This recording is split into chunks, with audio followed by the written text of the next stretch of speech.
মানে অদ্ভুত একটা বিষয় লাগছে আমার কাছে। সব পুরসভাতে কিন্তু দুর্নীতি পাওয়া যাচ্ছে, বহরমপুর পুরসভা কোনো দুর্নীতি পাওয়া যাচ্ছে না। রহস্য কিন্তু ভেদ করা দরকার। এখানকার তৃণমূলের নেতারা দিব্যি স্বচ্ছন্দে চলছে, ফিরছে, খাচ্ছে।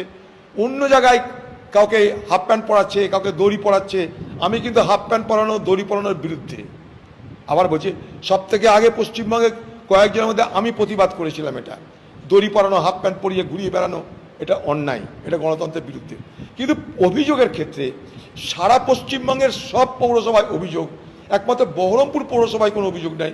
কিন্তু এখানকার সবাই জানে যে এখানকার পৌরসভাটা চর্যবৃত্তি করে বড় হয়েছে, সবাই জানে। কিন্তু এটা বিজেপির নেতারাও জানে, আমি জানি। বিজেপির সব নেতা এক নয়, বিজেপি একটা ছোট্ট অংশ। তারা কিন্তু এখানকার তৃণমূলের পৌরসভাকে দিব্যি মদত দিয়ে চলেছে, দিব্যি মদত দিয়ে চলেছে।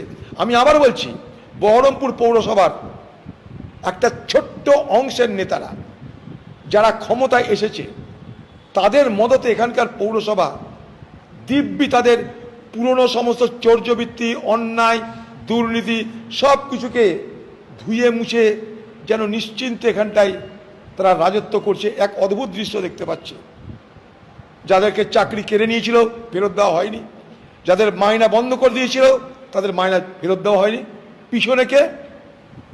বিজেপি পার্টির একজন দুজন নেতা। আমি এখানকার আরএসএস, এখানকার বিজেপি পার্টির নেতা, তাদেরকে জিজ্ঞেস করব যে আপনাদের কি অদ্ভুত লাগছে না?